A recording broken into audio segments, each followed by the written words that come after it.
ఈ ఈ ఈ వ్యవహారం ఏంటంటే మాకు అర్థం కావాల్సింది సింగరేణి ఈజ్ అండర్ బట్టి విక్రమార్క.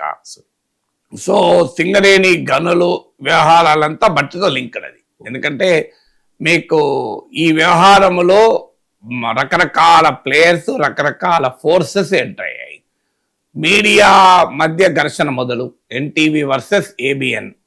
సో ఎన్టీవీ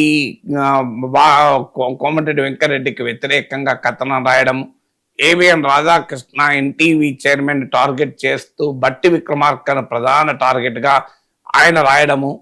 సో దాంతో రేవంత్ రెడ్డికే దీని వెనకాల ఉన్నాడు అనే స్థాయిలో కథనాలు రావడము.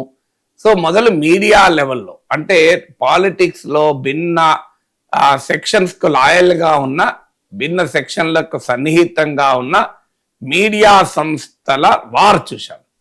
So politics, politicians and media రిలేషన్తో జరిగిన గ్రూప్ రైవల్రీ చూసాం. రెండవ దశలో ఏమైందంటే ఇది రేవంత్ రెడ్డి బట్టి విక్రమార్కల మధ్య గ్యాప్కు కారణంగా మారింది. అంటే రేవంత్ రెడ్డి కూడా ఆ మాట చెప్పాడు, మీరు నా పైన అపోహలు సృష్టించకండి అని కూడా అన్నాడు ఓపెన్గా, బహిరంగంగానే. సో మీడియాకే కాదు, రాజకీయ నాయకులు మీరు మీ వ్యాఖ్యల వల్ల మాకు అది ఇబ్బందిగా మారుతోంది, నా నాయకత్వం పైన అపోహలు పడుతున్నాయని కూడా అన్నాడు. సో అందువల్ల రేవంత్ రెడ్డి బట్టి విక్రమార్కల మధ్య గ్యాప్గా కూడా ఇది ప్రజెంట్ అయింది.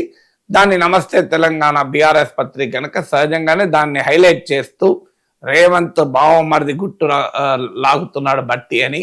అంటే రేవంత్ వర్సెస్ బట్టి వయా సింగరేణి, దీన్ని భారీగా